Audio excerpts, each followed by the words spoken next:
Hey, movie fans, and welcome back to another episode of the Uncharted Media Podcast. This is episode 74 with a kind of different concept that one movie in particular sparked this whole discussion, but I'll discuss that movie in particular later. But our discussion for today is great scenes in bad movies. Ever seen a movie that you're just like, oh, gosh, that was terrible, but at least it had that one redeeming thing, that one scene they're like, all right, maybe it was at least a little bit worth it. That's what we're going to be talking about today. But before we get into all that, Josh, how you doing tonight? I'm good, man. I'm chilling like a villain. It's just, it's been a week. How's the just head? Chugging along, I'm sorry? How's the head? Oh, it's good. It's better than last week. I had a match this past weekend that was a lot of fun. Did my first heel version of women. This is why women shouldn't be in wrestling and stuff, because we had a female ref, and I asked her how she'd feel about it first before I did it, but like she did the two, like I thought I had the pin. What, two? I was like, two. And like all of the crowd was like, yeah, she said two. And I'm like, this is why you don't let women do a man's job. And just like went back to like going after people. It was fun. Old school heel heat right there. Oh yeah. And everyone's like, oh, screw this guy. And meanwhile, the ref is sitting there trying not to laugh. Good work. We need like an actual like name for this segment of like, what are we watching, or stuff we just watched, or what we're watching. Yeah, honestly, let's just call it that. What we're watching. Watching. So what I watched over the weekend, Heather was at work, so I visited her. No, that was the week before with Invisible Man.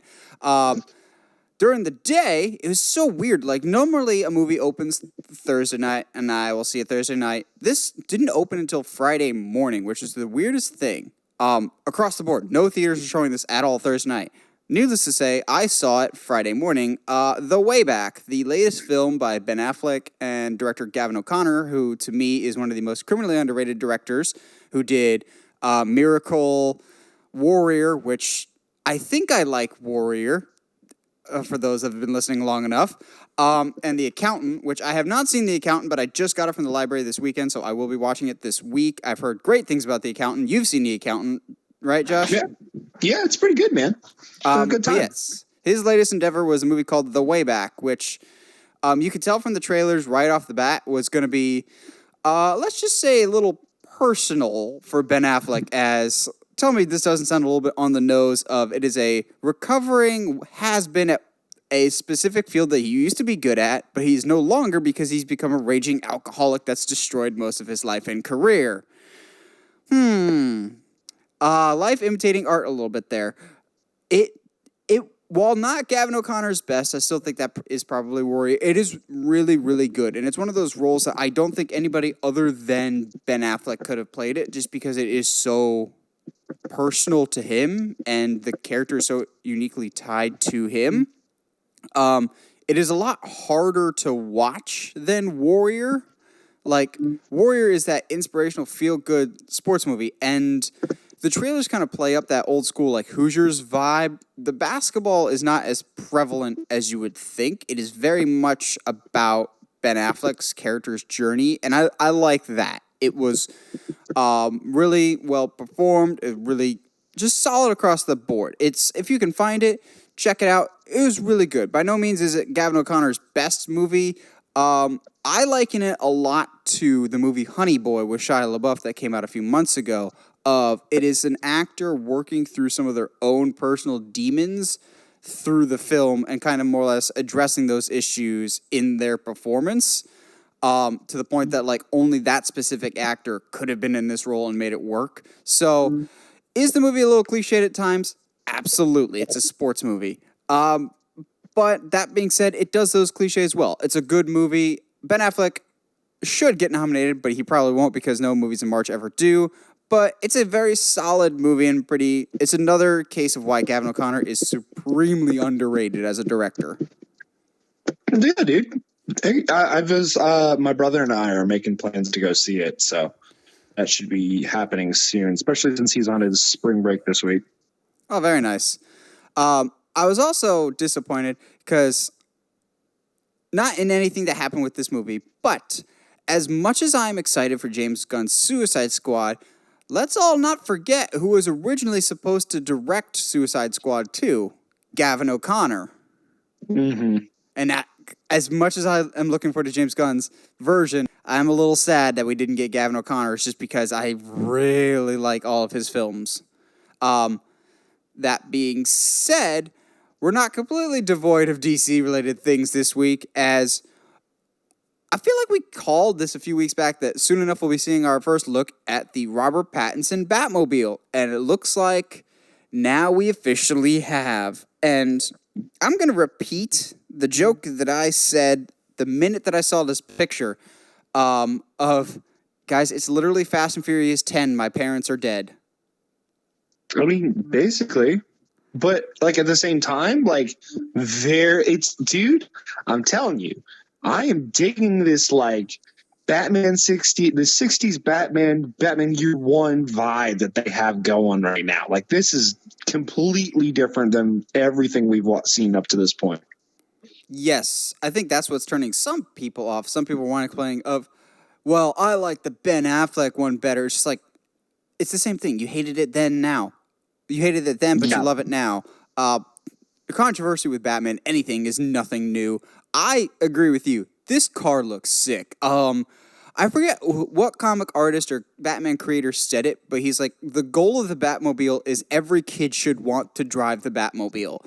I want to drive this car, and I'm not even a car person. Yes. Oh, man. Like, if this is the type of car that the song Ridin' Dirty, they're probably driving this car. Yeah. So the main comment that I'm seeing in the, you know, on the pictures is like, oh, well, you know, it's the Batmobile. It should be, you know, better than every car. It should look different than every car. How is this not better than every car? Yeah, I was like, you take one look at the back of that thing, like that thing is gonna go. I forget who said. I think it was Jeffrey Wright that was just like, yeah, it looks pretty, but wait till you hear it revved up. I'm going, oh, yeah. I think that's the big thing for me too. I think is that I saw this and went back and read some of my Batman comics. Like I grew up, like one of the first comics I ever got was like a collection of Batman, like old school Batman stories. And this looks exactly like his Batmobile from those stories, specifically from when he had his gray and blue suit.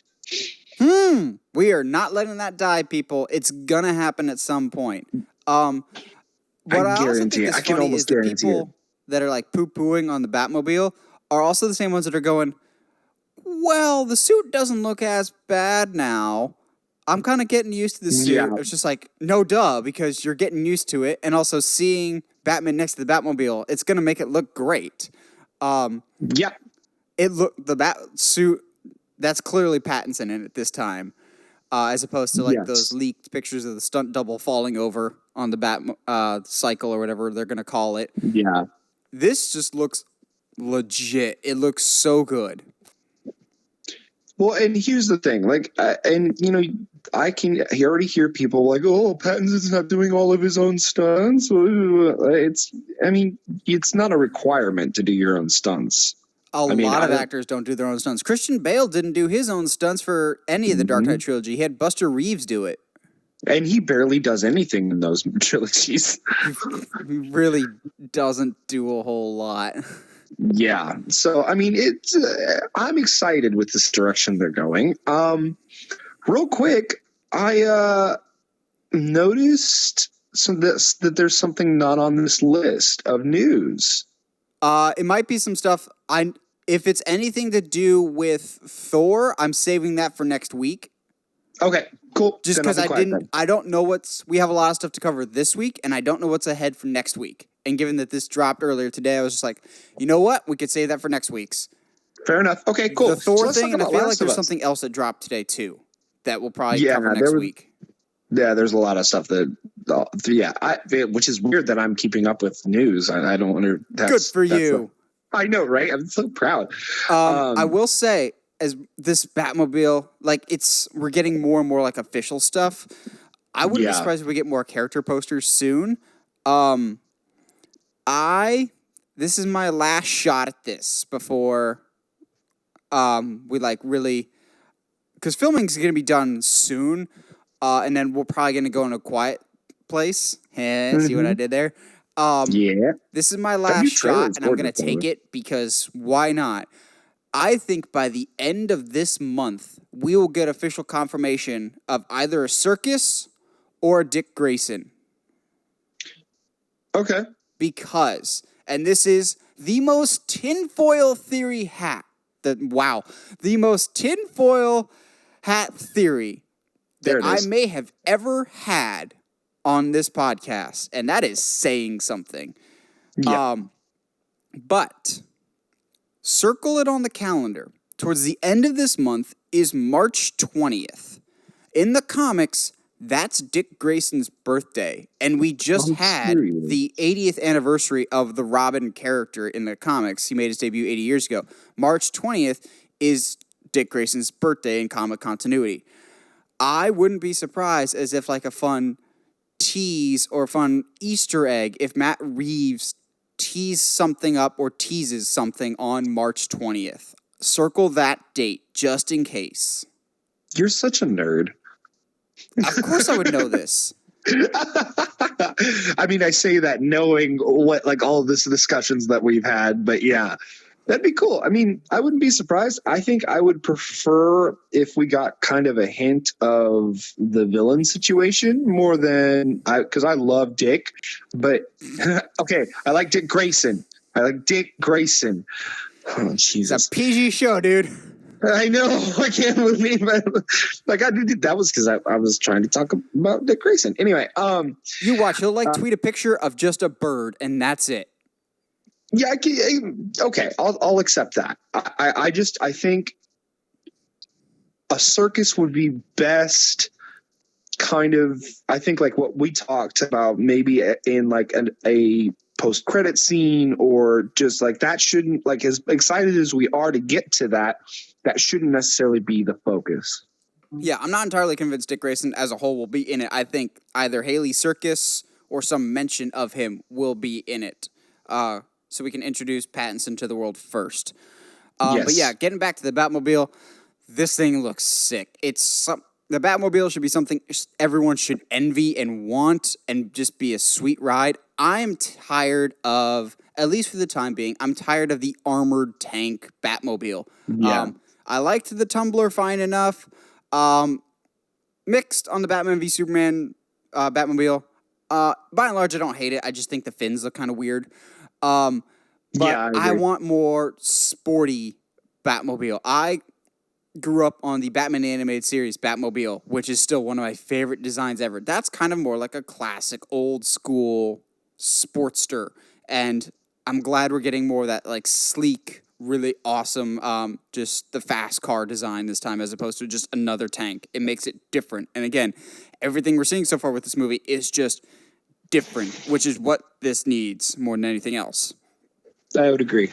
So let's now that we've come to the kind of the end of that discussion, man, I was gonna try to be like real clever and do a great segue into The Last of Us, but I'm not that smart tonight.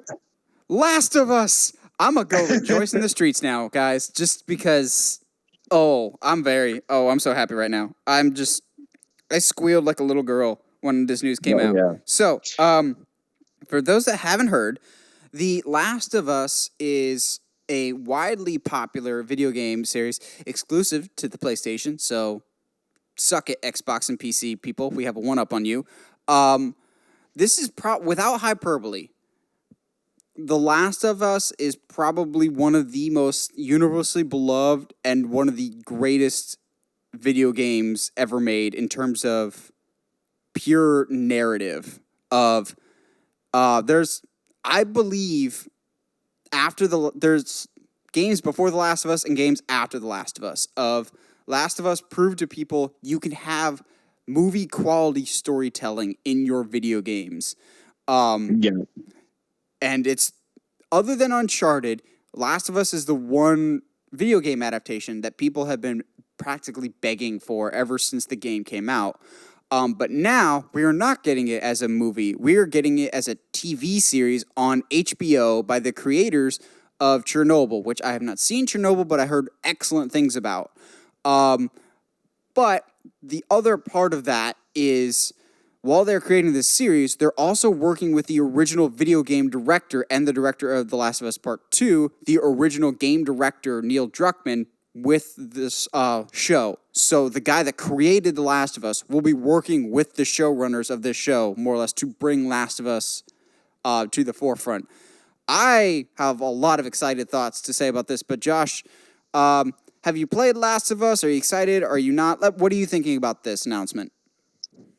So I haven't played it all the way through, which has always been a regret of mine. Partially because you can only play through the first 2 hours so many times. Dude, I feel you. Like, okay, I want to play that game so many times, but I always get stuck after the first 2 hours. Not because it's hard, but I'm just like, I played it so many times that it gets repetitive and annoying. I was just like, can I just skip to once I pick up Ellie type of thing? Yeah, exactly. And part of that was like, for a long time, I didn't have my own PlayStation, so I just had to play on other people's, and that just happened to be the amount of time that I would get to. That being said, they're going to break our hearts in the first episode, and I don't know if I'm ready for that, but I don't think it'll be the first episode. As long as they don't. Ooh, you don't think we'll start with the outbreak? Nope. I think we will start with the outbreak for the first episode, but I don't think the defining event of Joel's life won't happen until maybe the second episode. Because I can see that. The real tragedy of what happened is that we got time with her. We literally played as her. That's why it was so shocking what happened. I'm trying not to spoil it for those that haven't played it, is you literally play as her. And you were so invested in that character, even if it was just a little bit of time. So I would like to see that. Right. Yeah. I would like to see that, like, be invested before I break my heart. And, I'm sure my heart's going to be broken with Last of Us Part 2. I'm sure that's going to be even more emotionally gut-wrenching. My expectations are very high for that game. I would agree. The big thing that I am both worried but also excited about is that it's HBO. It's HBO, man. Like, they're not going to pull their punches on this, which is exactly what you can't do with Last of Us, is pull your punches. Like, they've got to go all out with this thing, and especially to not make it like a Walking Dead knockoff, right? But B, it's also HBO. And coming off of Game of Thrones, and how they finished that.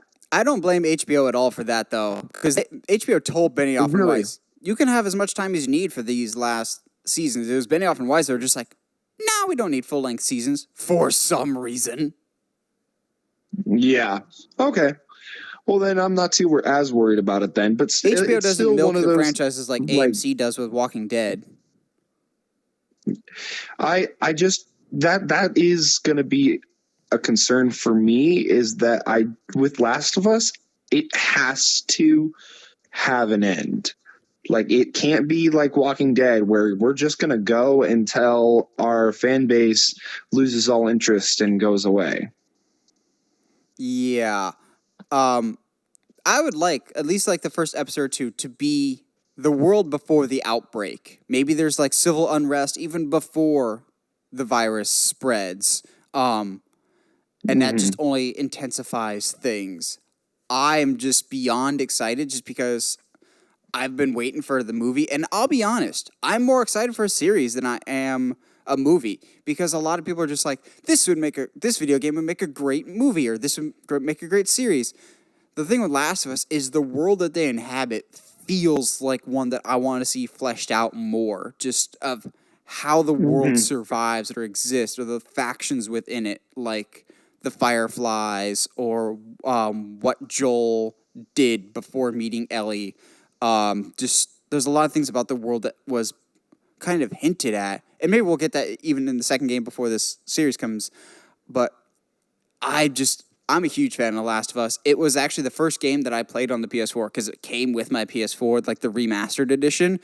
So everything up until Uncharted 4 was kind of just a disappointment after playing Last of Us. It was just like, well, this is good, but no Last of Us. But then again, it's like saying, yeah, this movie's good, but it's not The Dark Knight.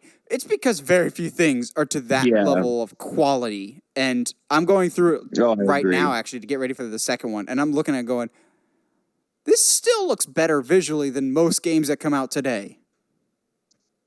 Which is insane. Nobody expected like that game to really be much. There wasn't really any trailers for it. It's not like based off of anything. Which is also very rare as well. So, regardless, I'm excited to see what information they're going to be posting here soon. I think the big awaited news that we're all waiting on is who's going to play Joel, who's going to play Ellie. Yep.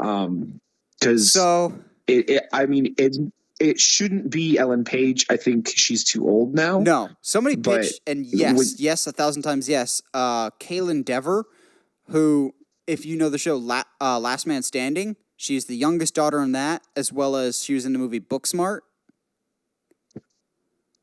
Is it the girl that I sent you? Yes. Okay. Yeah, she looks the part. She's also a great actress. Yeah, exactly. That would be great. For Joel, I have two options. The one that everyone wants and the one I think everyone's sleeping on. The one everyone wants, myself included, like, money's no object, let's get this man, Hugh Jackman, obviously. Yeah, because Logan is essentially The Last of Us. It's essentially, yes. Now, the name that everyone's sleeping on, at least because he's kind of out of the public eye for now, because he's slowly but surely making a comeback, getting himself healthy again, and maybe it's just because I just saw him with a beard in a movie, I think Ben Affleck would be a great Joel. Here's the thing, is this could very much also be very therapeutic for him, because Joel is dealing with a lot. Mm-hmm. So, I mean, it could be good. I still think the one that I saw, which is the guy that played Jaime Lannister. Yeah, Nikolai Coster-Waldau. I could see that too, and he's already got the HBO connection. I could. He does, and I think the big thing for me is he's kind of like a fresh-ish face, quote unquote. But I don't know. We'll see, man. Honestly, as long as it's not like Bill Hader or something out of the blue, I think we'll be all right. Even Bill Hader, I wouldn't be that mad just because he has actually done some drama. But as long as it's not like Jim Carrey being like, I'm Joel now. Yeah, that would it would feel weird. Speaking of things that feel weird. Yeah, I do too. But speaking of things that feel weird, do you see that the quote unquote last Black Widow trailer? Okay. I'm gonna be honest, they should have opened with this trailer a long time ago. Yeah. Because this was by far the best Black Widow trailer we've gotten so far. Like, hands down. And it's the only one that names him Taskmaster. Is it? I'm almost certain. I'll have to go back and watch the other ones, but they do highlight Taskmaster a lot in this trailer, which I appreciate because there's a lot of shots of like him clearly, for WWE 2K fans, basically copying someone else's moveset. Yeah, clearly. It's great though. He's got the Wakanda Forever, the Cap Shield moment. Yeah. The thing that I was super all on board with this trailer all the way up until the end. Agreed. I still don't get the free falling scene. That always kind of takes me out of it. The thing after that, the little comedy scene that Marvel always seems to do. I didn't dig it. That's when you just have Peter in the corner, Peter Parker, Tobey Maguire's Peter Parker in the corner going, "Don't hunch." Yeah, like it was just like, okay, like we had all this really cool stuff happen, and then all of a sudden we're gonna make a joke, and it felt like the action was cheapened in a weird, you know what I mean? Like, we've got to stop Taskmaster. This is awesome. And then don't hunch. Oh yay, family's back together, even though none of us care about these characters yet. Let's be honest, the movie's real MVP, though, is going to be David Arbor as Alexi. Well, duh. I mean, although I am great. rooting for the girl that's playing Black Widow's, like, quote unquote sister. Florence Pugh, man. World. If you're not familiar with her yet, get ready. This is going to be the big movie that's going to make her like the mainstream name.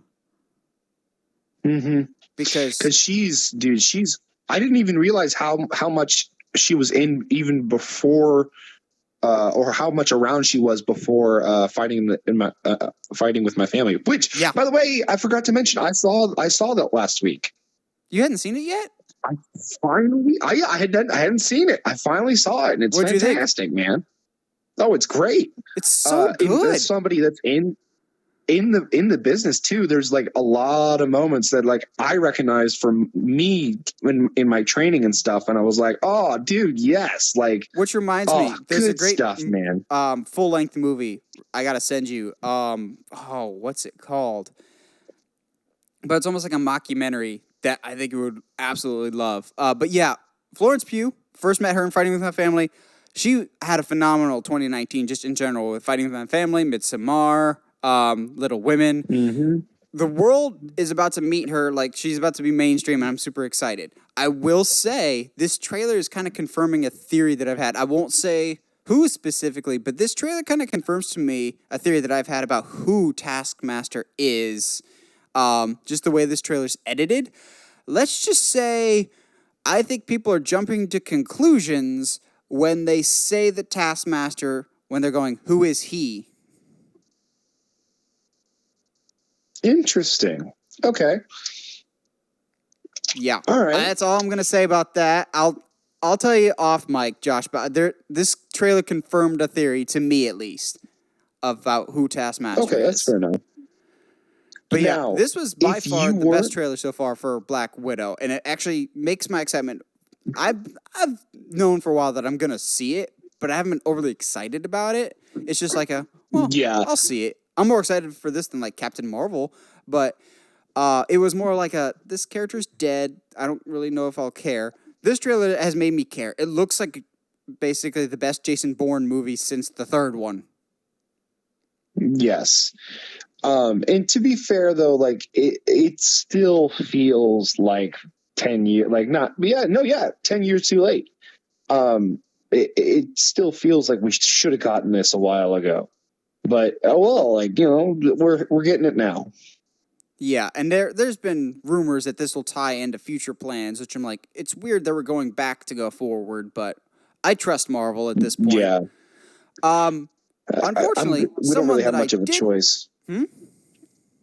Say what? I said we don't really have much of a choice but to trust them. Yeah, I trust in Feige.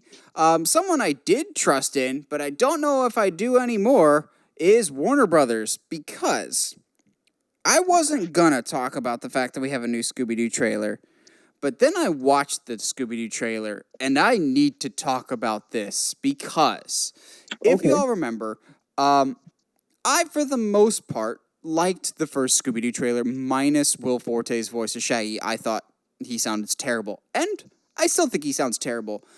But the job of a trailer is to make you go from kind of excited to really excited.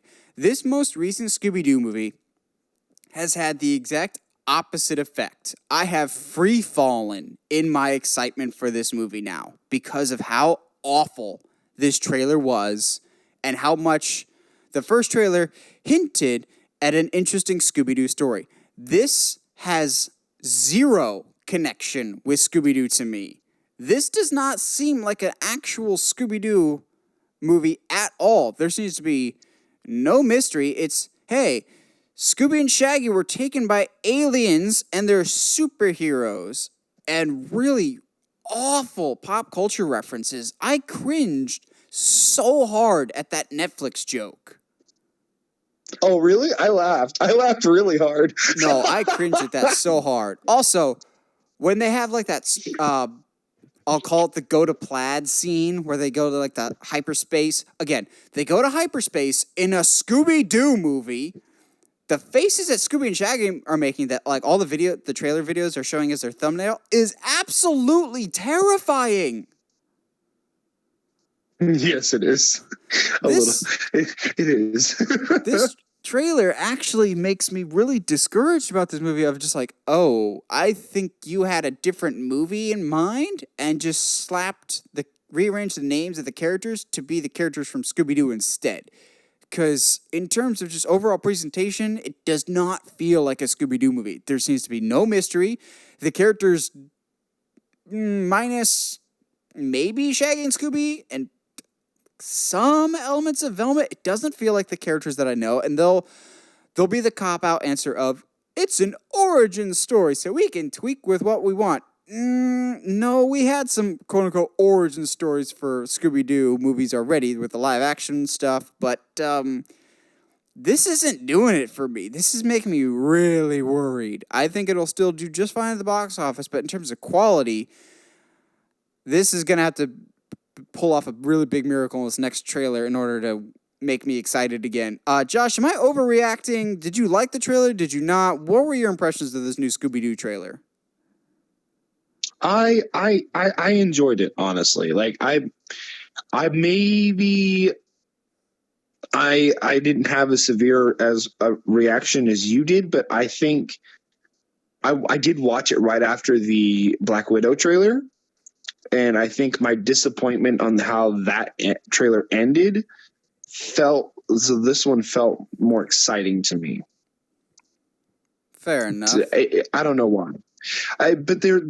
I think this feels fun. It feels like a fun kids movie. I will agree with you. There were certain elements that didn't feel like Scooby-Doo, but at the same time, it also felt like a modern take that we're not used to, I guess. Again, I still come back to, and people will be like, you're just harping on it, but I harp on it because it's pretty much the core of Scooby-Doo. Where's the mystery in this?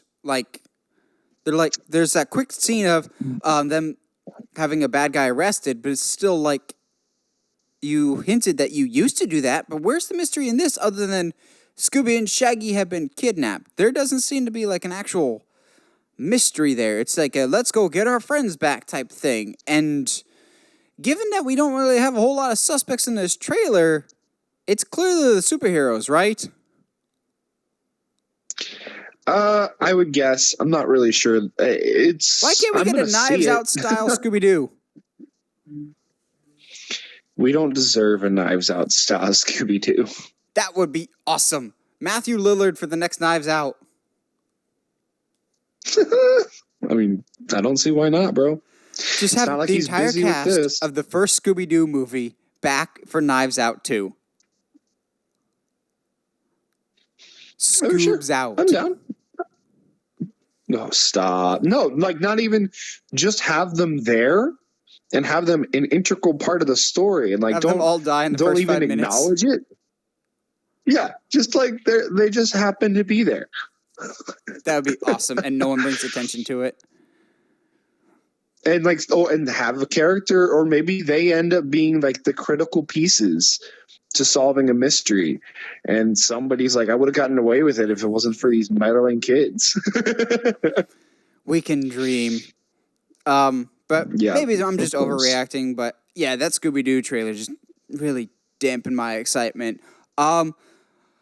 Unfortunately, our next news topic is pretty serious in that it once again has real-world implications, as the coronavirus has been a worldwide issue, and it has been affecting the box office, but now it's affecting the future box office, as the next James Bond film, No Time to Die, which I believe was scheduled to come on either like April or May, has pushed its release date back to November 5th. Like, really pushed it out there.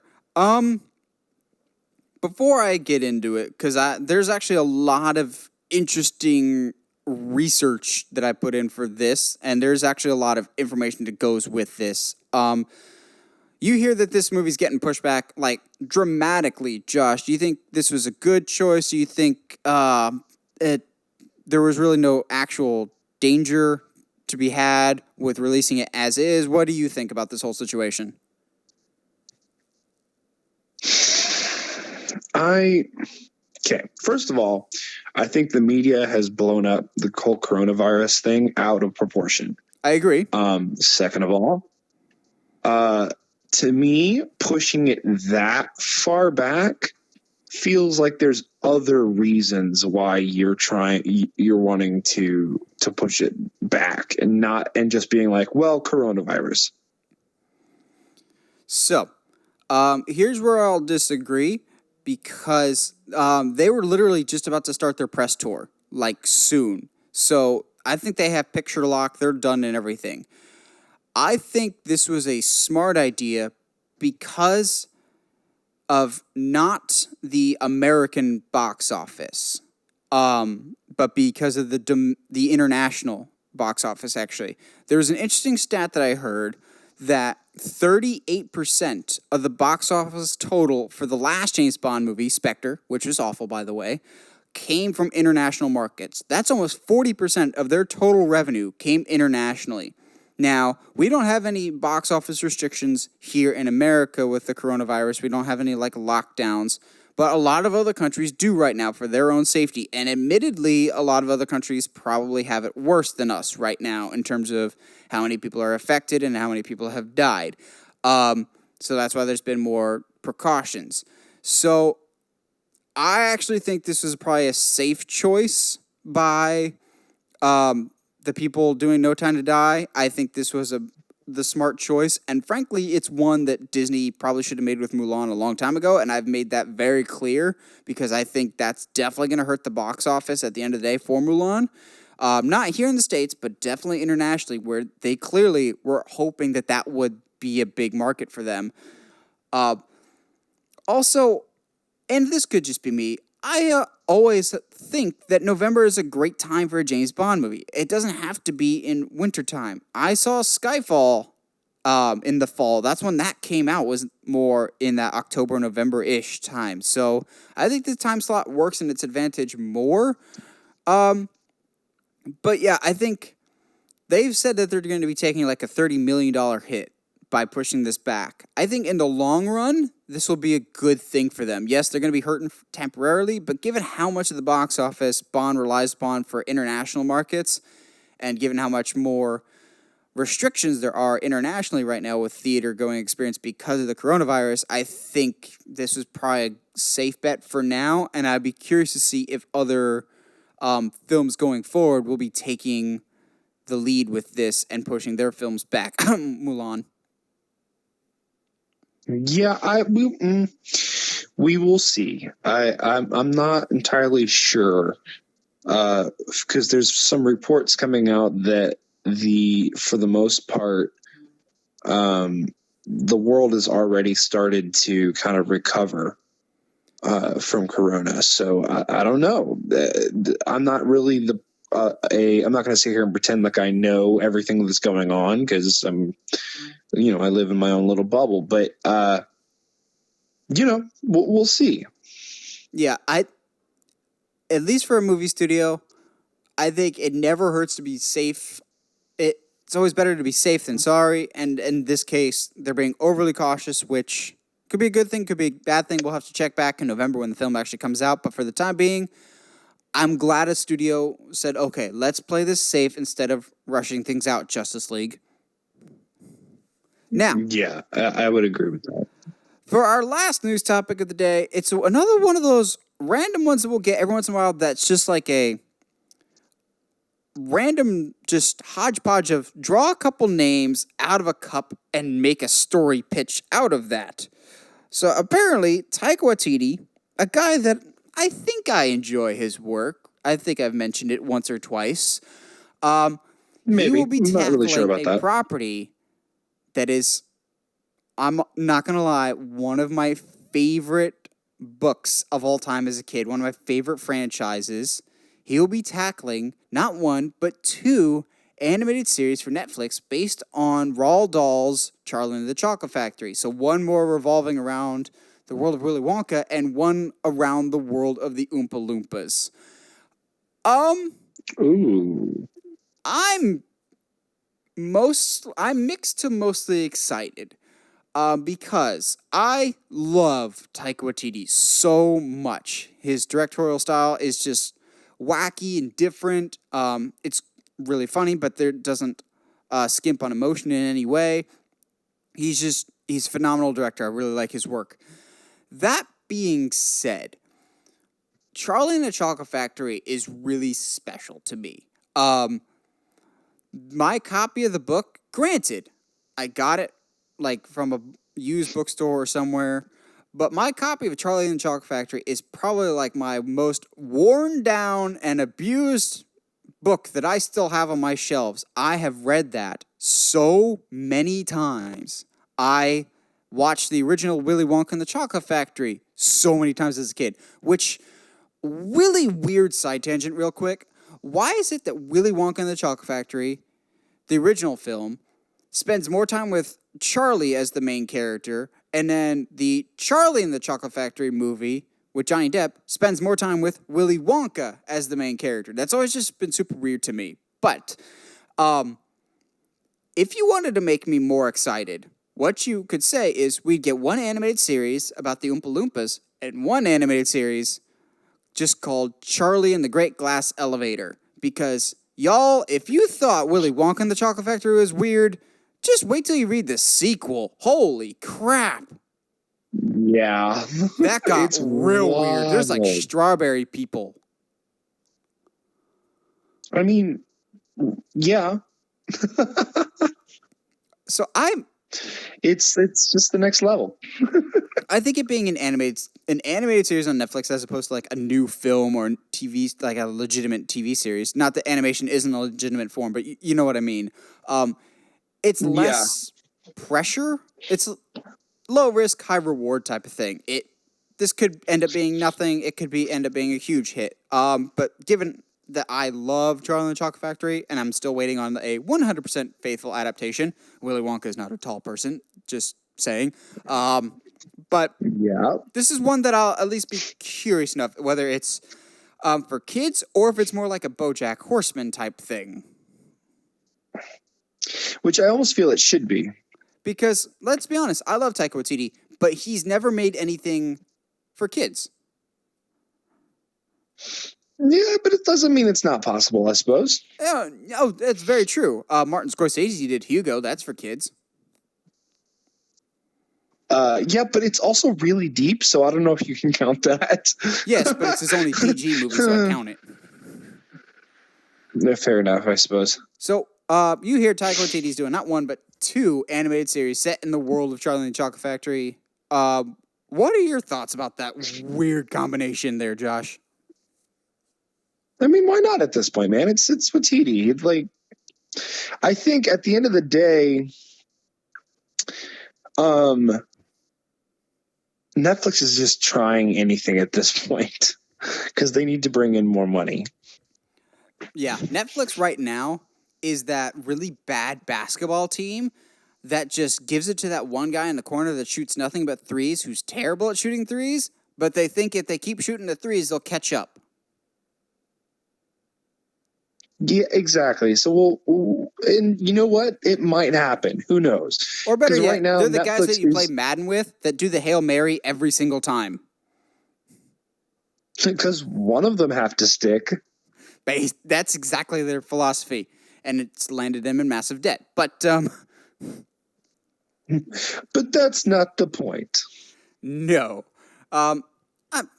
Again, I think we'll both check it out. It's just an odd headline. Still not our weirdest headline. I still think that's Hans Zimmer's doing the music for a SpongeBob movie before anything else about the movie was announced. But still, this has to be one of the weirdest just out of left field picks. I'm wondering if they came to him or if he came to them. Or a little bit of both. I'm not going to lie, actually. If we got a new Willy Wonka movie, like a remake, I would kind of be down with Taika being Willy Wonka. Oh, don't you tease me with that. Like, he's that right kind of weird. Yeah, I wouldn't. He's right up there. Dang with. It! Now I've sown the seeds. Yeah, why would you do that? I've thrown that out into the ether. Maybe that's all it'll take. You watch, within the next couple of years, that'll be something that he tackles, and you heard it here first, folks. What you watch? It gets announced tomorrow. In which case, just nope, we're done. No more podcasts. I retire on that. Rock on, dude. Hey, so do you got a sponsor for this week? This week's episode is brought to you by Guillermo del Toro's Scary Stories to Tell in the Dark.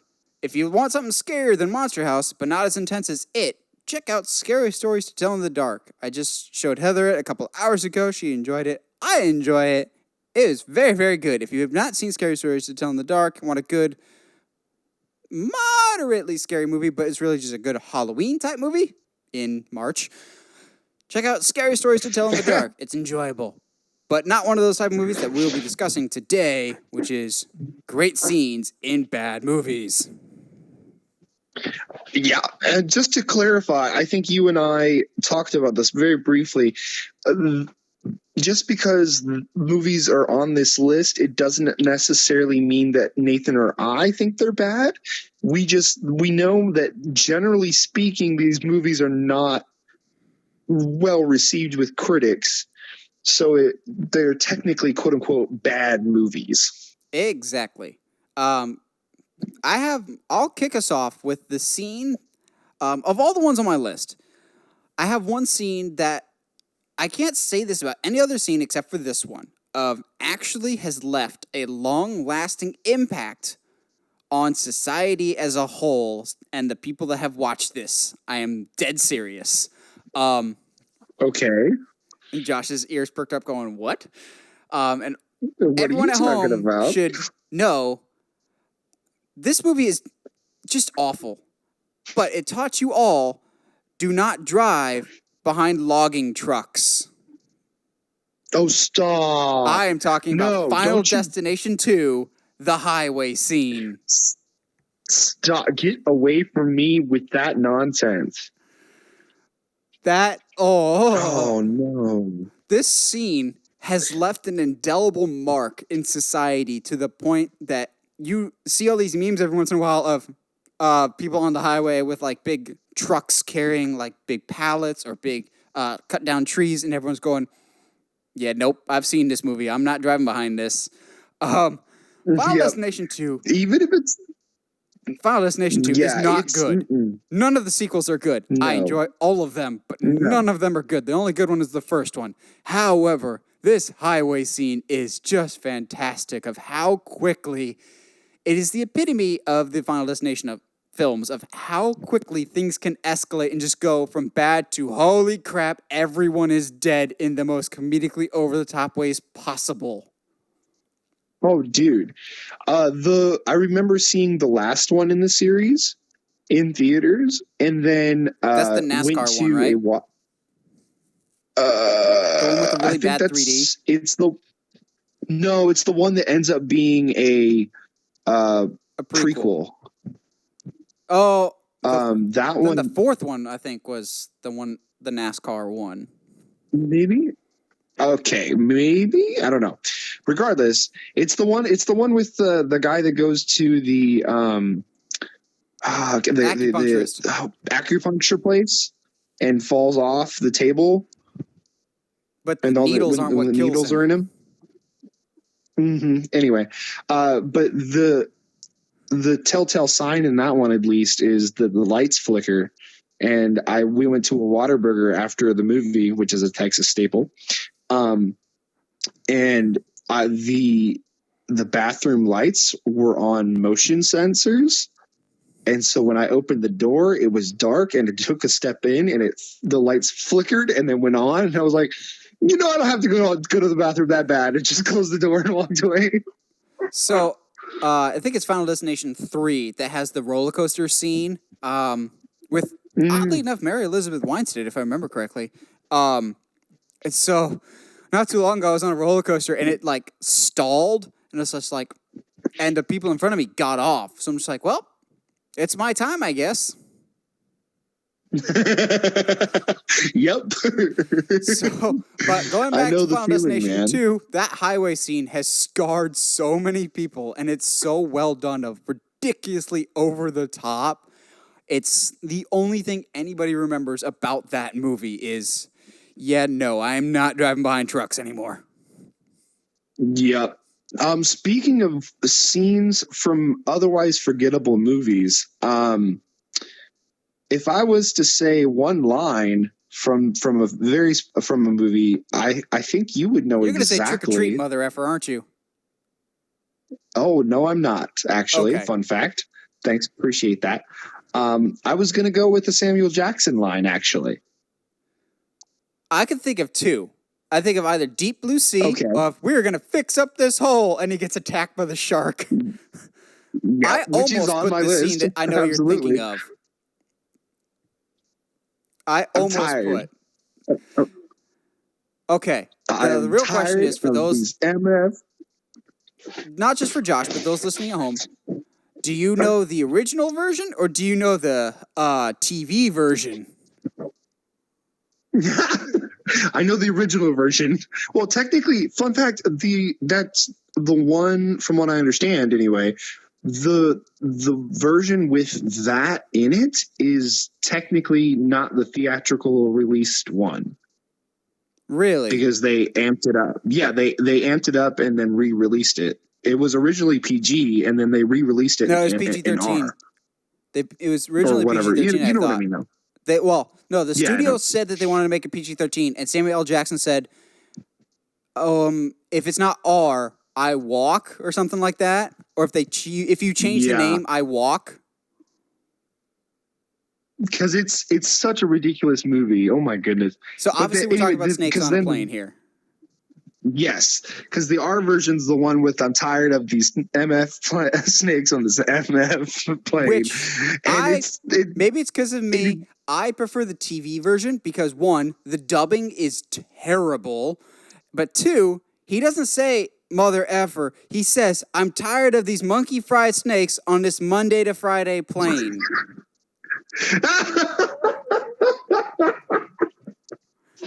Either way, and it's like the worst dubbing you've ever seen. And it's like, okay, I don't know which one's worse. Monkey fried or Monday to Friday. Yo, dude, it's so bad. It's such a bad movie, and a weird plot too. This goes without saying. I have not seen that movie, but I've seen that scene. That's all I need to see is that scene. Because if you say snakes on a plane, my butt's on the ground. Yeah, exactly. Like, I'm gone. So since you brought it up, you want to talk about Deep Blue Sea real quick? Yes. And I struggle with this because I actually kind of enjoy Deep Blue Sea. I know quite a few people that like Deep Blue Sea, actually. It's not a good movie at all. No, not at all. But again, poor Samuel L. Just his scenes are always the best, even if they're bad movies. So, Josh, explain the context of this great scene for those that may not be familiar with it. It happens in like the middle of the movie, doesn't it?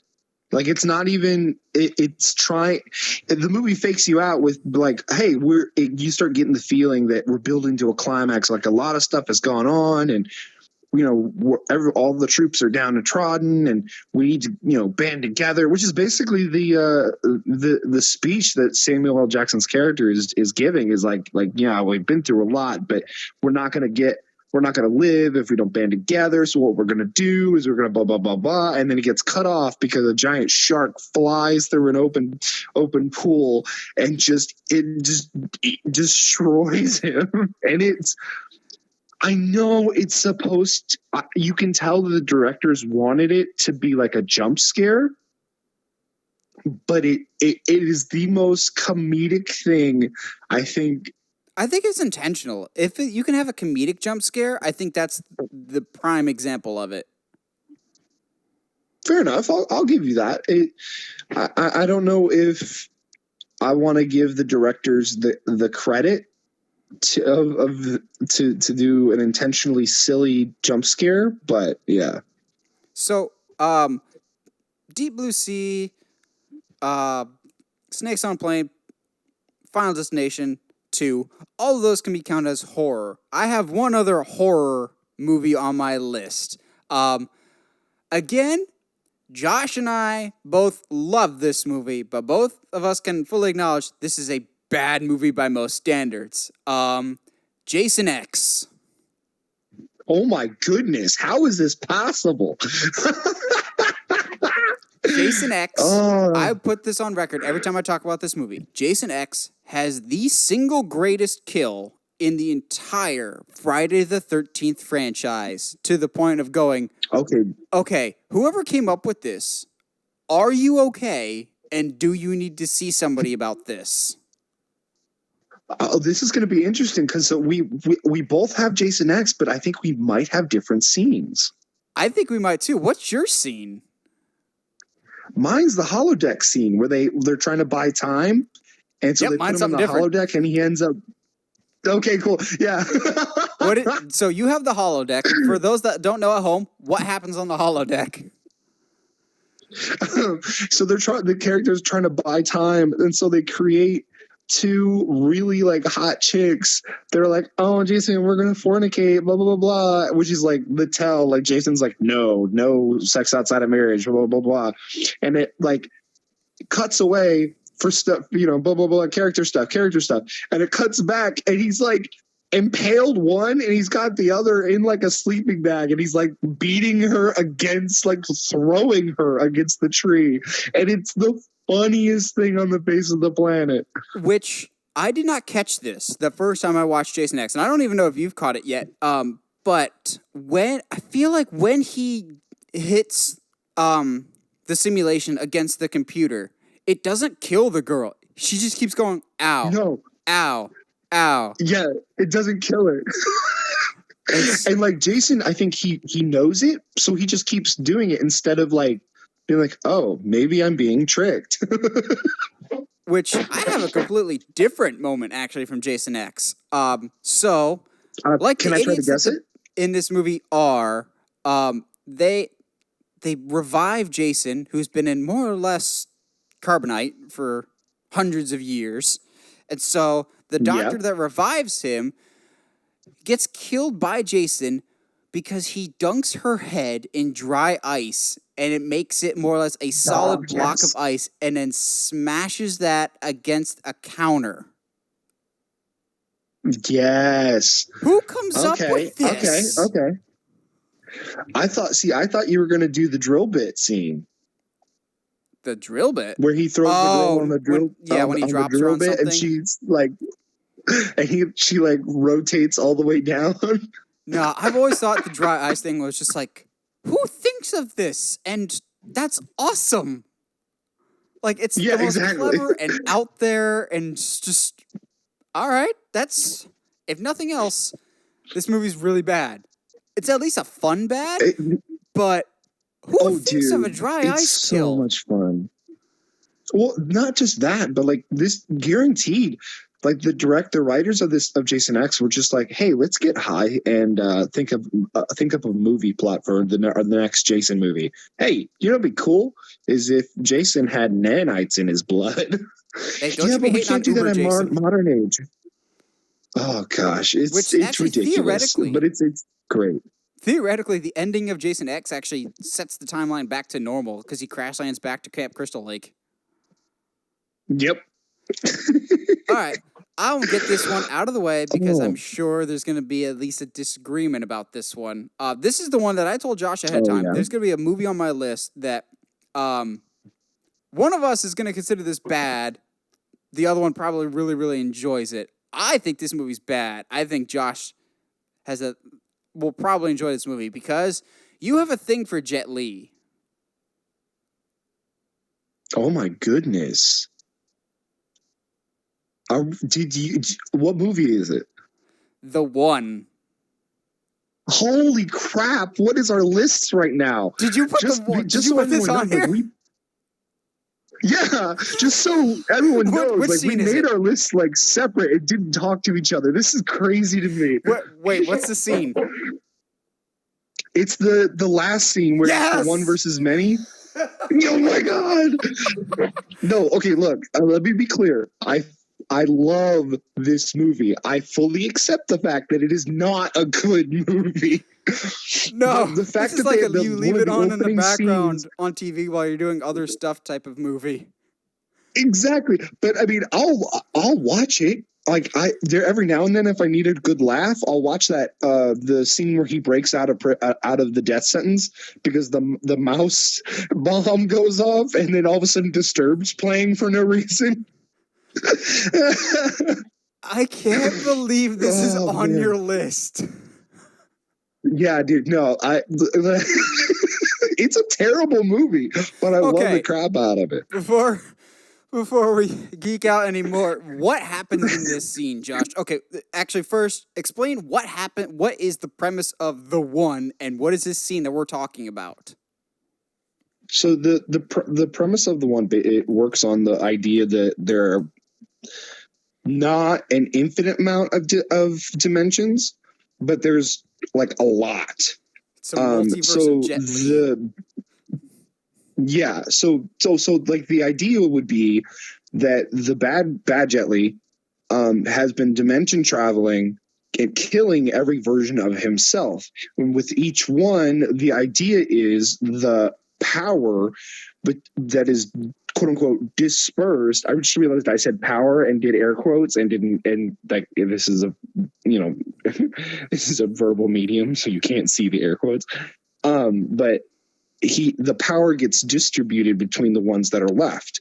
So then the movie kind of picks up when there's the only two left is basically where we're left when the movie kind of gets going is when we realize that it's the only good Jet Li and bad Jet Li. Which is the most weird premise eventually ever. he gets caught. I mean, because it's a martial arts movie, so the bad guy has to lose. And so, the end of the movie, he has been exiled to, not gonna lie, it's probably the same pyramid from Alien vs. Predator. Oh, probably. But he shows up, and all these inmates, it's just like a prison. All these inmates are just like, you look pretty, boy. And he's just like, I'm nobody's. You are mine. I don't need to know your name. Yep. You need to know mine. Yep. And he just starts beating them up one by one. But if that wasn't enough of Jet Li single-handedly, more or less fighting a planet, isn't it like Disturbed just randomly comes on? Yep. Like he starts fighting and then playing in the background, and then we get this no absurd, breathing. Absolutely it's just like absurd. The most 2000 scene ever. This side of Daredevil, maybe. Yeah, like the helicopter shot that basically happens, but it's a CGI shot, so it doesn't make sense to have a helicopter shot. But it's so ridiculous. But it's also simultaneously really, really cool because when they pan out, you start seeing the hundreds of people that are slowly making their way up the pyramid to fight him, and it's just one of those this guy's literally so evil that he's just I'm gonna fight everyone. And you actually kind of believe that he'll do it. No, exactly. They've built that up through the whole movie. I've got a lot of superhero ones, but we'll get back to that. Get those in one foul swoop. What else you got on your list? So I'll also hold on. I'll hold on superhero just for you. Do you want to go through your Nicolas Cage ones? Because you said you got a couple. I counted them. I have 3. Bless the cage. I mean, because it's no secret. It is no secret to anyone that Nathan and I love us some Nicolas Cage. I need a shirt that says "Not the Bees." So, exactly. So actually, speaking of Wicker Man, oh no! I think it's not the bee scene. I actually, you know what? I'm gonna let you guess which scene it is. Is it when he's a bear and he punches a woman? Yep. Yeah. See, that's not on my list because that's not like that's a unironically funny moment as opposed to like a genuinely good. But I will always laugh of a fully grown Nicolas Cage to be him in a bear suit punches Sister Beach. Here's the thing, though. It's not a punch. Like, he, decks her. She is out cold. Like, the scene is technically supposed to be him sneaking up on the ceremony.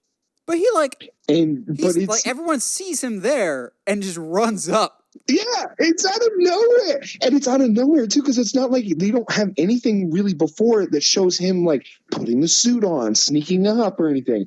It really just shows the sister, walking through the forest, and all of a sudden this, guy in a bear suit runs out of the woods and just decks her and then runs away. It's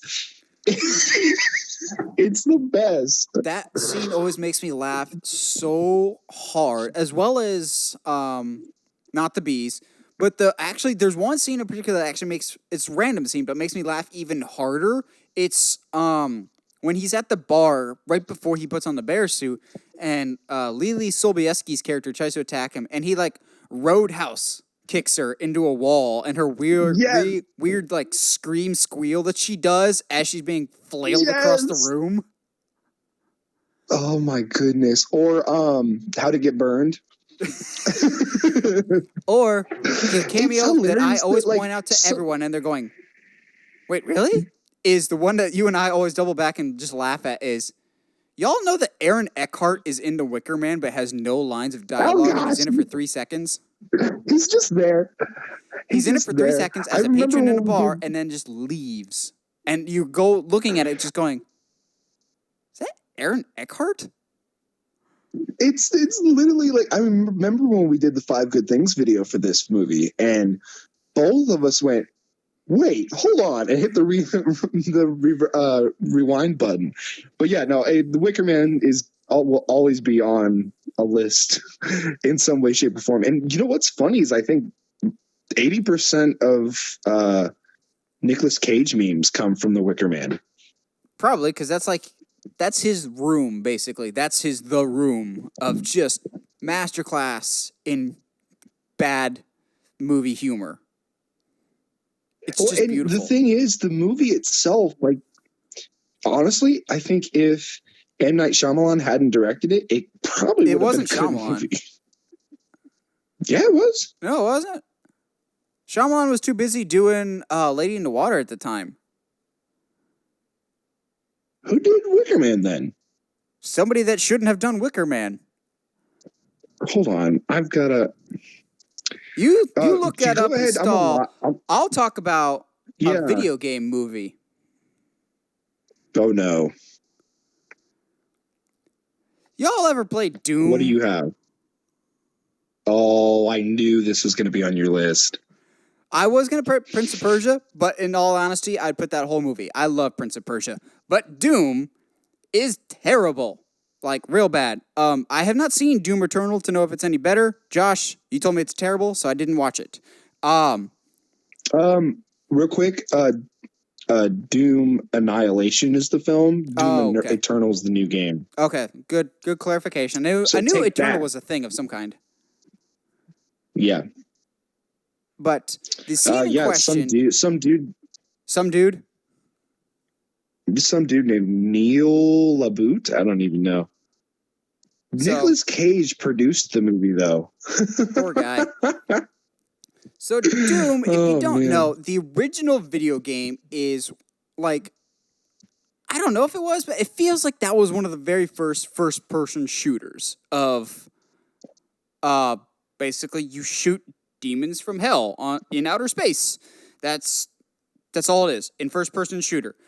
So the movie is pretty bad. This was like early days of The Rock, like Scorpion King era. And I was about to say the rundown, but the rundown's actually pretty good. This is like Rock is still trying to find his footing. This movie's just bad. However, there's a scene that does pay homage to the video game in some respects. So the game is first-person shooter. So for a quick scene in the movie, they actually shoot it in first-person shooter. So it's almost like you're watching the game come to life. It doesn't necessarily translate the best to a movie. That's something that should really be left to a video game because you're interacting with it. In a movie, you're not. But it was cool that they were trying something new. It was a whole lot better than when House of the Dead tried it. Oh, gosh, House of the Dead. Yeah. But Doom is entirely forgettable except for that first-person shooter scene. Yeah, no, it is good.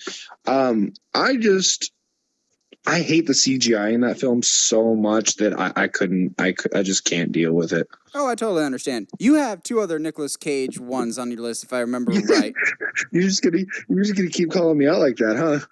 Yeah, because you looked something up, so I was stalling for you. Stalling. Get back to the cage.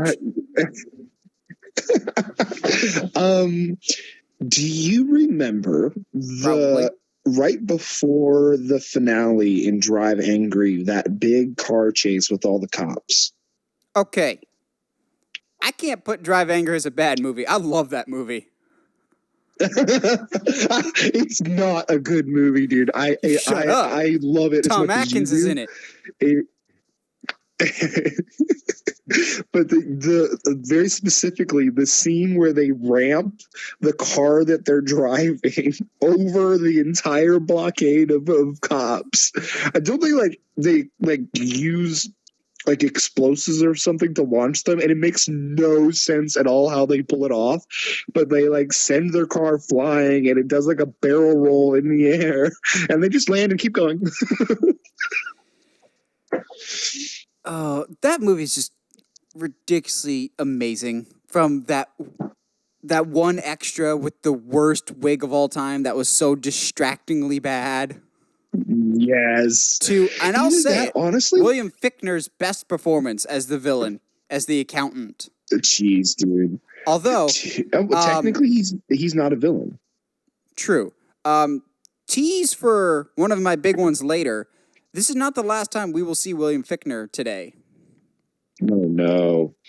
I will say, honestly, actually, in Drive Angry, the scene where our main girl finds out her man's cheating is pretty great.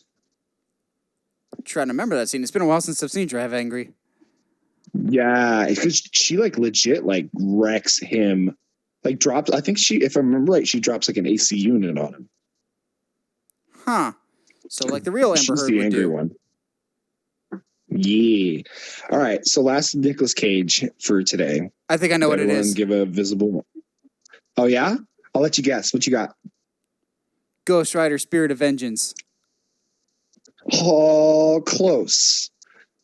First Ghost Rider, and the first time he actually turns into the Rider. Okay. Yeah, I'll give you that. That's a great scene. It's incredible with him.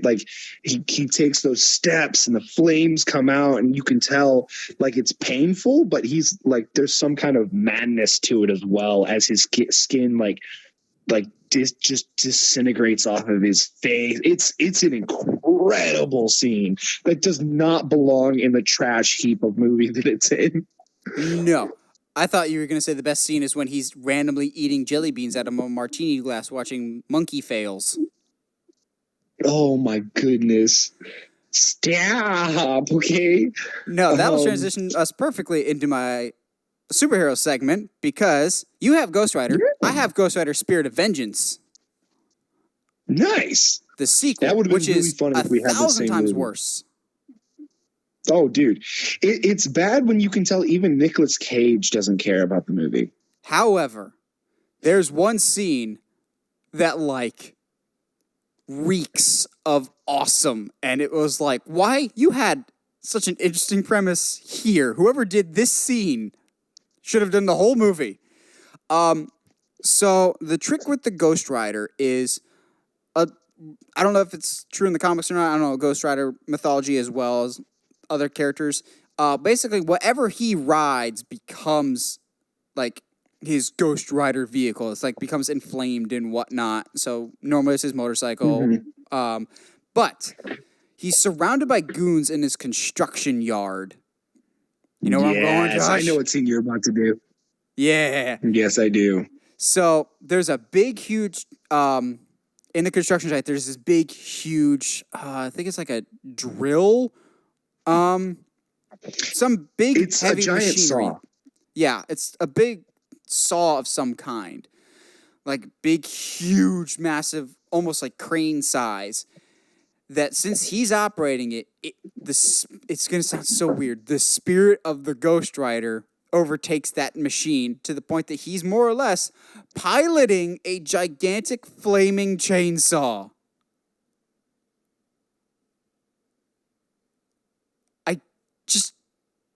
How?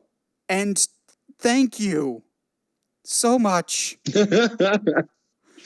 It's beautiful. Because it's like out of nowhere. The movie's just terrible, and then flaming chainsaw of their whole budget probably went to that. The best action set piece in that whole movie, and then the rest of the movie just goes back to being boring. But don't see the movie. Just Google that one video, and you're welcome. It is ridiculously over the top and wonderful all at the same time. It is. Oh, absolutely. So I have a couple kind of throwaway ones that they're just great scenes and really not in like okay movies. Before I start getting to my heavy hitters. All right. I have 4 really heavy hitters here. All right. What are some of your throwaways? So, have you ever seen G.I. Joe Retaliation? I unfortunately have seen both of them, and I hate them so much. Yes. But that scene on the cliffside where Snake Eyes is literally running on the side of the cliff, fighting like a group of ninja, is literally one of my favorite things that franchise has ever given me. I completely agree. And actually, piggybacking that, you give me a perfect segue. Josh, enlighten us. Who was the actor under the Snake Eyes mask? Oh, Dagum, I know where you're going with this. Who else has he but played? I can't remember him. Oh, he plays Toad in X-Men.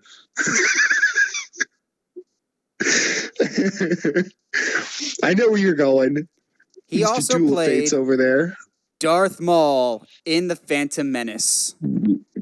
And even the biggest prequel haters of all time have to admit the Darth Maul fight at the end is like the best thing about Phantom Menace. It really is. And honestly, I really wish that George had the balls to make it all one scene. Like all one scene, all one cut. Oh man, could you imagine? Like a 15-minute scene of just no cut of Qui-Gon, Obi-Wan, and Darth Maul battling through.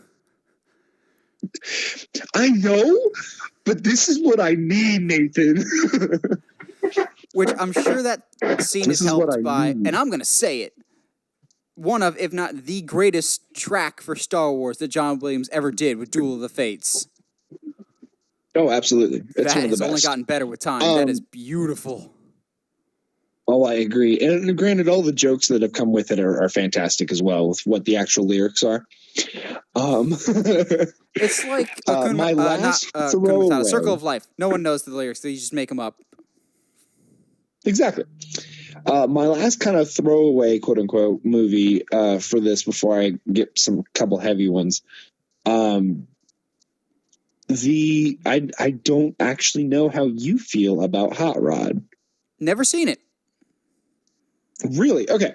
It is not well received, but it is my family's favorite movie. We quote it to no end. The final fist fight in the movie between Andy Samberg's character and his dad. Basically, the movie's building up the whole point because it's his stepdad, and Andy's character feels that if he can't defeat his stepdad in a fist fight, then he's not a real man. So they have like several fights throughout the movie, and he beats the crap out of him every time. To the point, but then his stepdad gets sick, and he has to do one last stunt in order to save all the money, blah, blah, blah. So he ends up saving his stepdad. And then he's like, all right, it's time to go. And he ends up earlier in the movie, he learns a move that from like yoga or something, that if you hit somebody in a very specific spot, it makes them poop their pants. And so he pulls that out of nowhere at the end of the fight. And the dad is played by daggum. You know the Prophet in Dwayne Johnson's Hercules movie? I forget that movie happened. I can't remember his name at the top of my head, but you know what I'm talking about though? No. Daggum. I can't remember his name, but he's like a pretty well distinguished actor. But he ends up like himself, or crap. He ends up pooping his pants. Yep, he ends up pooping his pants like in this film, and it's hilarious. All right, I have not seen Hot Rod. Now I'm curious. I have to see this. Ian McShane. Oh, yeah. He's in everything. Yeah, that's the guy that plays the dad, and it ends up crapping his pants. There you go. What are your other throwaways? That's my last kind of throwaway. As far as like things that are not that big of a deal. These last ones the last three that I have anyway, were kind of, for me, something in the movie that legitimately kind of changed the way I thought about that film. All right. Well, we'll double back to that because I've got some superhero ones, and then I also have like three really big ones of like prime examples of these are scenes that absolutely belong in other movies because of how good they are. Yeah, so, absolutely. Not some throwaway ones, but just they're tied together because they're in superhero movies. Fantastic Four: Rise of the Silver Surfer is awful. Ooh, however, yeah, the introduction to the Silver Surfer and the chase scene with the Human Torch is phenomenal. Yeah, man, I haven't seen that movie in so long. Don't watch it. I remember in the build-up to this movie coming out, literally all the trailers, TV spots, and even some of the posters showed that cool shot of the Silver Surfer literally like bending reality to go through the Chrysler building. That still looks awesome to this day. And I know at some point we will have the Silver Surfer in the MCU. It's actually going to be kind of hard for them to get a better design and better voice actor than they did for Fantastic Four: Rise of the Silver Surfer. He looked phenomenal, voiced by Lawrence Fishburne. Hard to not be excited about that. And that scene with the Human Torch, Chris Evans, is really, really well done. The rest of the movie's not great, but that's a really fun chase scene. I've always liked Chris Evans as the Human Torch. It's a great scene. I have Batman versus Superman. I despise this movie so much. This is one of the ones that I have. Yeah, it's probably that warehouse scene. Yeah. It is that warehouse scene. You It want to does talk about not this belong later? in this Is this film one of your at big ones? all. Yeah, this is one of my big ones. All right, we could save this 'Cause for to me, later like, because warehouse scene is phenomenal. oh, absolutely. Don't worry though, it's not the only Batman related scene that I have on my list. Last week we did 5 good things about Batman and Robin, and there was a scene that I said that I would talk about more this week, and so we've come now to it. There's a phenomenal scene. Like, this scene deserves to be in a better movie because both actors are giving 100%. And it is where, so throughout most of the movie, Alfred is sick to dying, essentially. And Bruce Wayne has to cope with the fact that Alfred may not be around forever.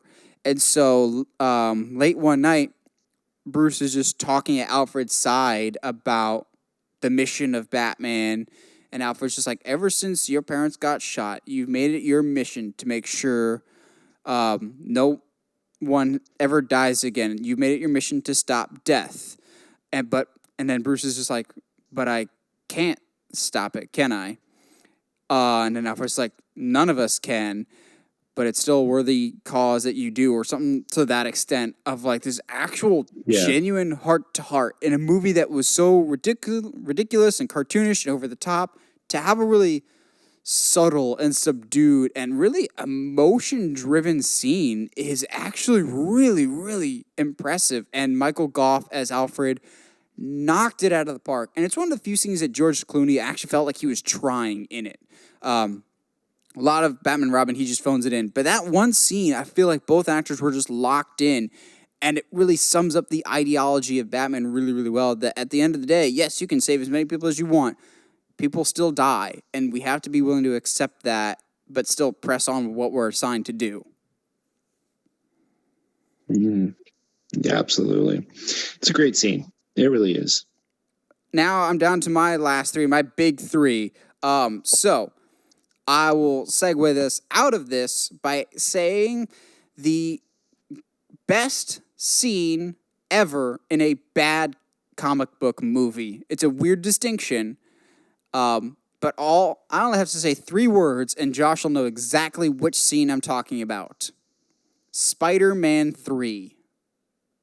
Yep, it's on my list. Let's go, buddy. Let's go. Of course it is.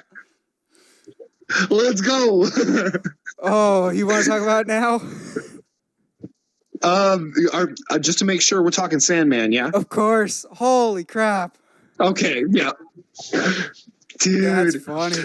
Look, and I know you and I have talked about Spider-Man 3, and like you may have had come to the conclusion that it's not as bad as you think, as everyone says it is, but I really dislike this film. However, Sandman is the strongest thing about it. Specifically, when English, do you speak the it? whole. No, I do not. Especially not on a PG show, apparently. But the scene where Sandman is actually created, to me at least, is one of the most powerful scenes in the whole film. In the whole trilogy, honestly. Oh, absolutely. The fact that he can't shape his body until because he wants to hold the locket that is of his daughter. And so that's what pushes him to figure out how to keep his body solid. What I appreciate is the fact that scene has literally 0 dialogue. It's all the phenomenal music by Danny Elfman. And yes, CGI has come a long way since 2007 when the movie was released. But even then, the CGI was at the point that you can get just the most minor of facial features from the sand, that you can get the emotion that he's feeling in that moment, the sadness, the weight of just the realization that more or less you are a monster now. You're the life that you knew is completely gone, and there's so much that's happening in that scene, such strong emotion. And it's such a short scene, but it's so incredibly powerful. It belongs in a different movie, in all honesty. It's so good. It is. And honestly, I would say Sandman is one of probably the best thing about that film. Easily. From Thomas Hayden Church's performance to the overall costume design, like he's ripped right out of the comics. Granted, it's just a striped shirt, but still, he's excellent. And then Peter and him reconciling at the end, great. Mm-hmm. Sandman just as a whole, but that creation of Sandman, just perfect. Since we talked about earlier, you want to talk about the warehouse fight? Absolutely. It is the most Batman that ever Batmaned. It is a live it does action not version belong in this film. It's a live action version of fighting in the Arkham games. It really is, but it's so good. Oh my goodness. Up until go for it, bud. Up until Bruce sets somebody on fire. No, I'm down all the way. I am here for it. No, Batman is not the Punisher. That's where you're wrong. Also, depending on what cut of the movie you watch, he totally kills those people in the warehouse, depending on which cut you watch. Oh, dude. Here's the thing. Something that I think I'm trying to remember what animated movie it was. I got you. I think because I think you know what film I'm talking about. There's a scene. I think it's Dick. I think he's calling Batman out of like, you claim to do this no killing thing, but you legitimately cripple people. I'm trying. I don't remember that from one of the animated ones, but I definitely know that interaction has happened. Yeah, I'm trying to remember what it's from, but I don't think it's from an animated one. I think you're thinking of the episode Things Change from the animated series when it kind of explains why Robin left. Maybe. Which is such an oddly specific detail, but of course I know that episode by heart. Yeah, absolutely. I'm gonna go on a limb and say it's not that, but I can't remember what else it would be from. So we'll go with that. But yeah, that was the one reason I was kind of okay with it. Like, I don't think anybody in that scene is quote unquote dead, but I don't think depends on which cut you're watching. If you're watching the theatrical cut, they might be alive. In the director's cut, it's very clear he kills a couple of them because there's that shot where he like throws a box or something at a guy and he like smashes against a wall. In the director's cut, there's like blood spatter on the back of his head, so that fool got wrecked. Oh, he's dead. Yeah, he's dead. Yes, but the scene is great because it was combat that we hadn't seen before. Great hand to hand, but also technology as well as hand to hand. Like I said, it's the Arkham games. You defuse the guns in the room before you go hand to hand with anybody. Yeah, it felt like Batman, like using his gadgets to his advantage. It's why people were scared of him, and like that's what I like. You kind of got that earlier when he brands that dude, but like. You didn't get that feeling like you did in this warehouse scene where it like this is Batman at his best. Yes. I had some issues with the overall portrayal of Batman, none of which were Ben Affleck's fault. I thought he was a phenomenal Batman. I thought it was on Zack Snyder's end of understanding the character that I definitely had some issues with, but that whole warehouse scene fight is one of the best live action Batman moments we've ever seen. Yes.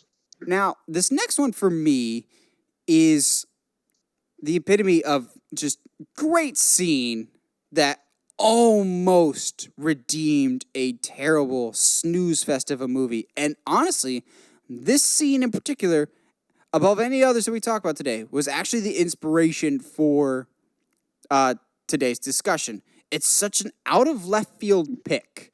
And I don't even think you've seen this movie or the scene in question. But if you have, it's literally the only exciting and good thing in The Lone Ranger. I've heard of this scene, but I haven't. I had no like desire to see The Lone Ranger. So good for you. It's terrible. It's very boring. So this movie is so dull and lifeless and boring. It is way longer than it needs to be. Like Pirates of the Caribbean. Too long, which honorable mention to that sword fight on the wheel in Pirates 2. Oh, good stuff.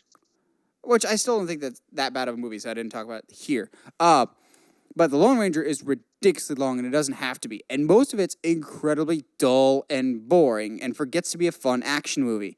But when it does, oh boy, is it fun. In particular, I did not grow up watching The Lone Ranger. Not a really big Western person.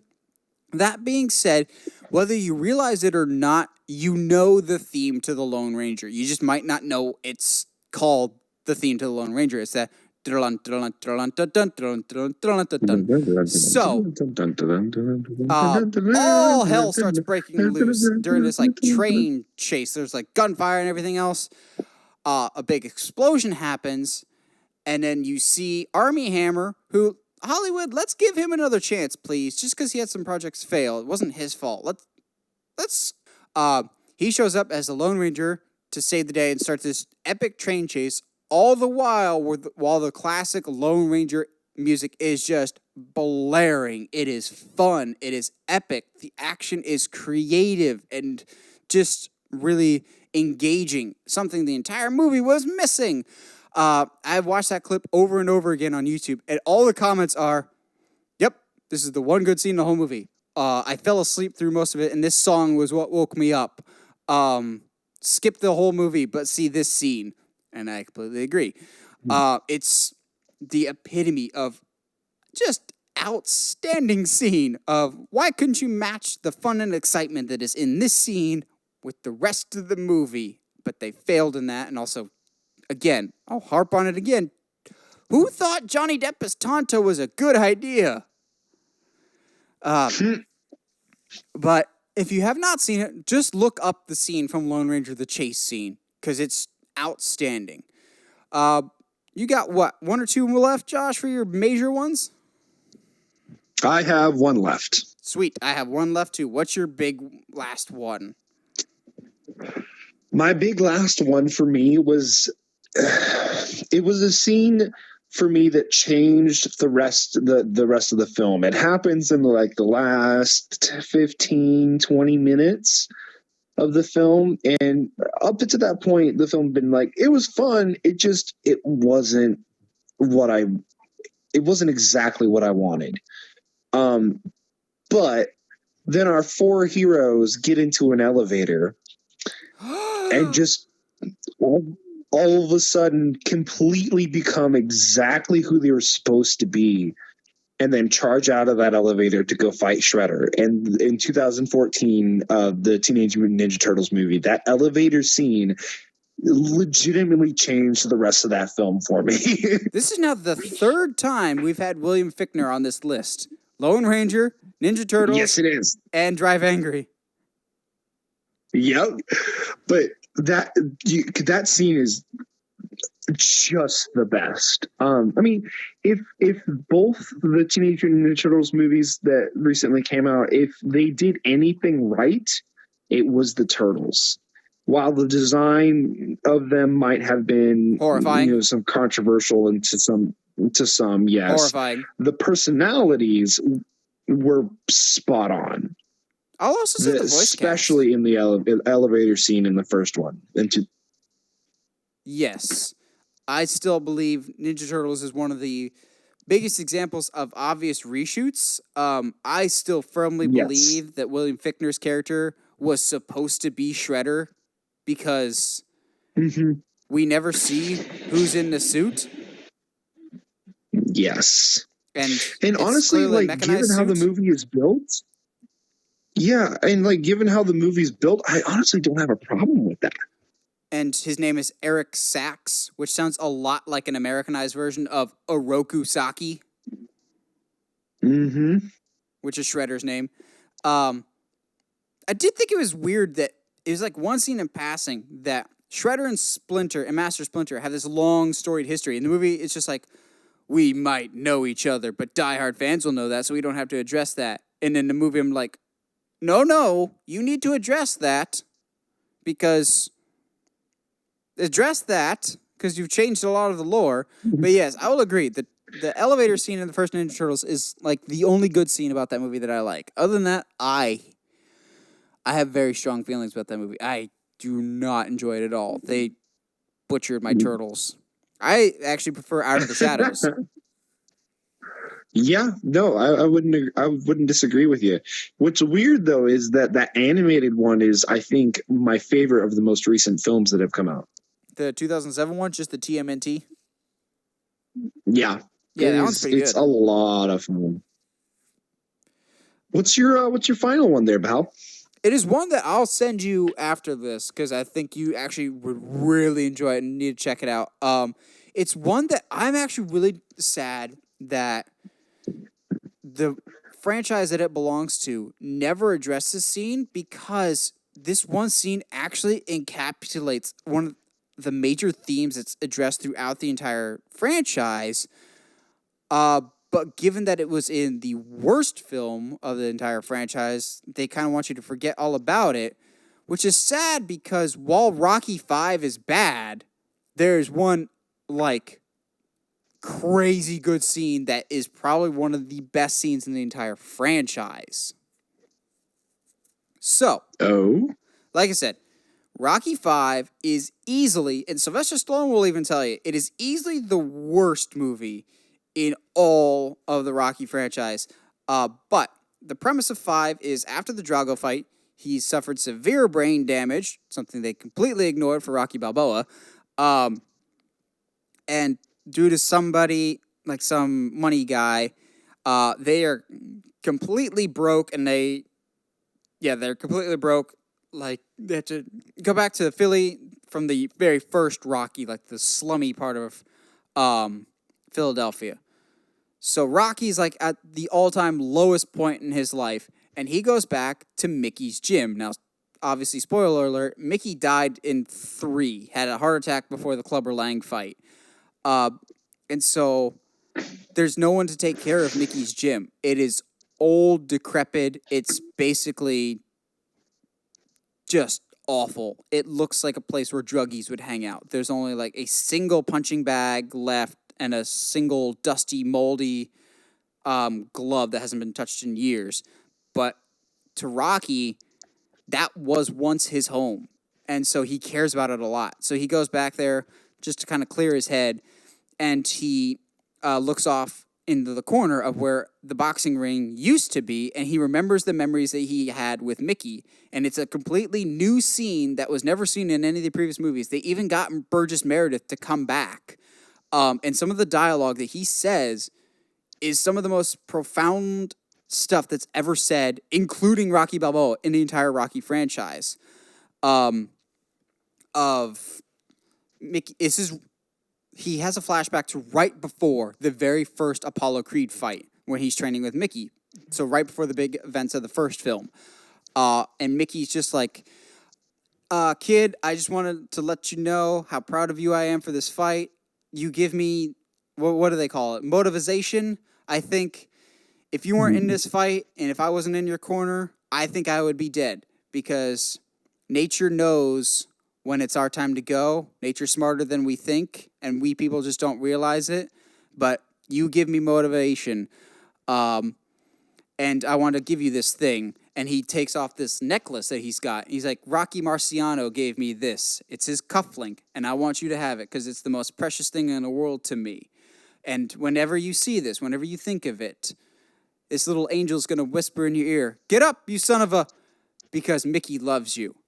And it's just this reflection of, over time, everything dies, but the ones that we love are never gone, which is a really big theme for Rocky, obviously. That's everyone in Rocky's life has died.